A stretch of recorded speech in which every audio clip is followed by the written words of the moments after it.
Alors, au point 107, la Ville de Trois-Rivières désire adhérer à l'entente concernant le portail commun de données ouvertes qui a été conclu entre le gouvernement du Québec et les municipalités. Alors, par la signature d'une annexe, la Ville de Trois-Rivières fait part de son désir de faire partir de ce réseau de données ouvertes, soit des données numériques diffusées de manière structurée. Donc, qui propose la signature de cette annexe pour l'adhésion au point 107? Je le propose, Mme la greffière. Je l'appuie. Le vote est-il demandé? C'est adopté. Alors, en affaires nouvelles, ce sera le point 108.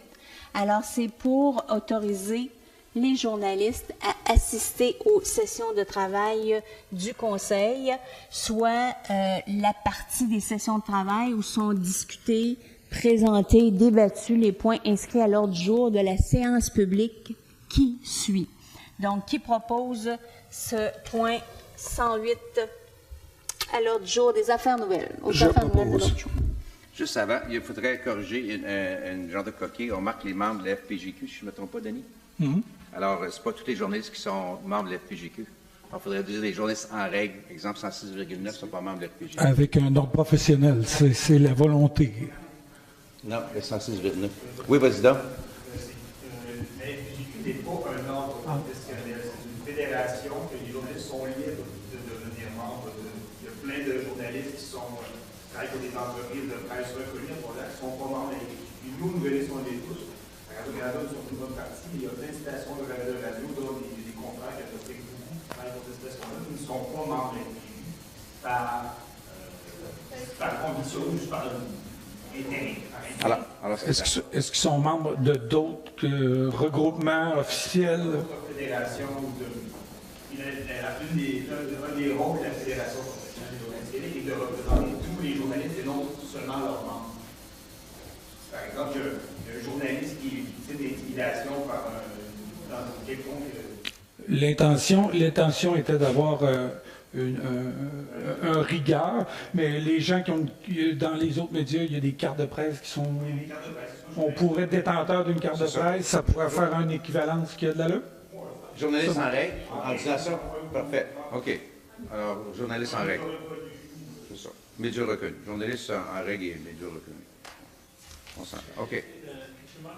J'appuie Mme la greffière, en tout cas. Ce qui empêche les journalistes d'avoir accès à TVQ là-dessus. C'est que, entre autres, il y a certaines organisations de presse qui décrivent le coût d'être membre de la TVQ et d'autres le font pas. C'est quand même assez critique. Le fait que l'intérieur de membre de l'ordre papier. C'est pas pareil. Parce que c'est un ordre professionnel qui est obligé d'adhérer à l'ordre du port parti, alors qu'un journaliste n'est pas obligé d'être membre de la TVQ pour être journaliste. Ça veut pas un certain standard pour les pratiques, quand même? Ça amène On y va a suivre le un guide. conseil de presse indépendamment qu'on soit membre de la TVQ ou pas. Et le conseil de presse, ils sont là. Le conseil de presse est un organisme qui est indépendant. On est tous régis par le conseil de presse. Est-ce qu'il y a une reconnaissance du conseil de presse qui est nécessaire pour pratiquer? Ils ne le reconnaissent pas, mais la reconnaissance dans la région ici, Il n'y en a qu'une il y seule. a une entreprise qui ne reconnaît pas le conseil de presse. Je vais poser une question bien Les simple. membres de la FEJQ, là. Non, mais là, si on marque journaliste en règle, il n'y a pas de problème. Non, Non, mais y a-t-il quelque chose qui prouve qu'un journaliste est un journaliste professionnel?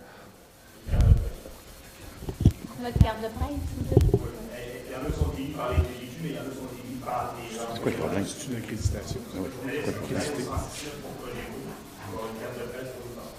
Peux-tu parler de carte de presse? Vous comprenez que ce qu'on cherche à avoir, là, c'est un standard de rigueur professionnelle, simplement. Là. Non, mais ça, ce point-là, là, je l'entends fort et clair, puis je pense que c'est légitime.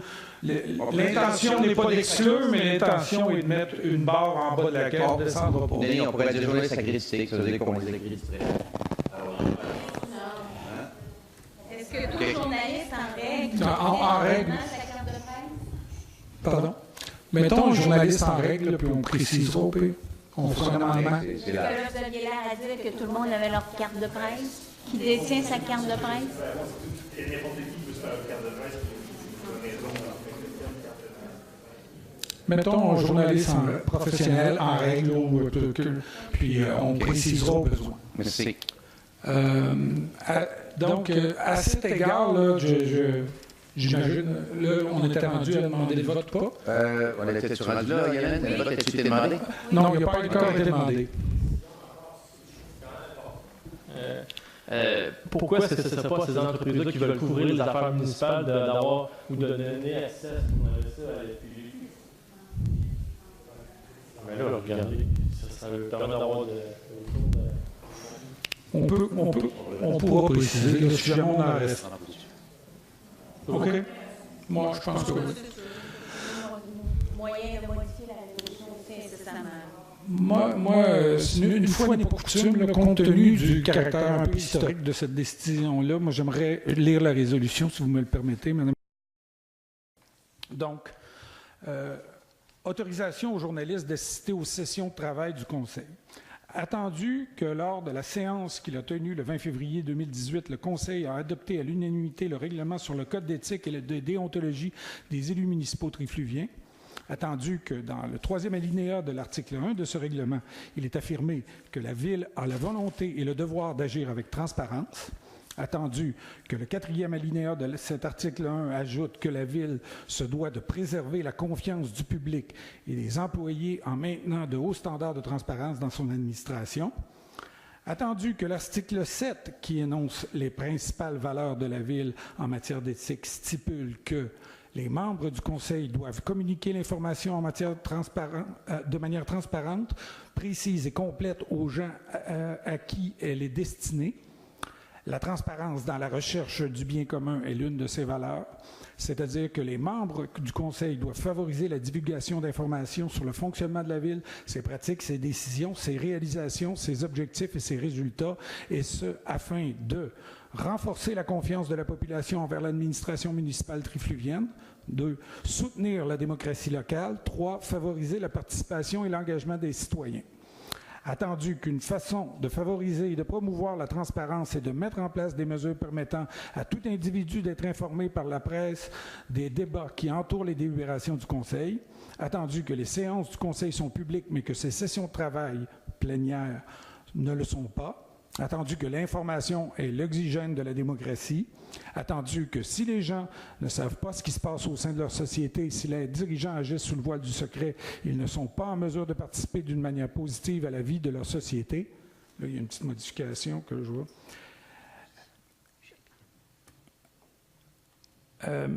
Il est décidé que la Ville de Trois-Rivières autorise tout journaliste qui est membre en règle de l'FPJQ, ce passage-là va être modifié, à assister à l'entièreté des sessions de travail plénières au cours desquelles sont discutés, analysés, présentés et débattus les points inscrits à l'ordre du jour de la séance publique à suivre. Toutefois, le maire ou un membre du Conseil, avec l'approbation de la majorité des autres membres présents, peut demander que les délibérations portant sur un point se tiennent à huis clos en l'absence des journalistes, et ce afin de bénéficier des restrictions en droit d'accès. Transmettre à l'avenir, au moins 24 heures à l'avance, j'achève, aux médias d'information à qui elle achemine habituellement ses communiqués de presse, les coordonnées, date, heure, lieu et ordre du jour de chacune des sessions de travail plénières du Conseil auxquelles les membres de celui-ci sont convoqués. Demande enfin à la directrice générale de prendre immédiatement les mesures nécessaires pour que tout journaliste puisse faire son travail dans les lieux où se tiendront les futures sessions de travail plénières du Conseil dans les meilleures conditions matérielles possibles. Voilà. Merci. Le vote est-il demandé? C'est adopté.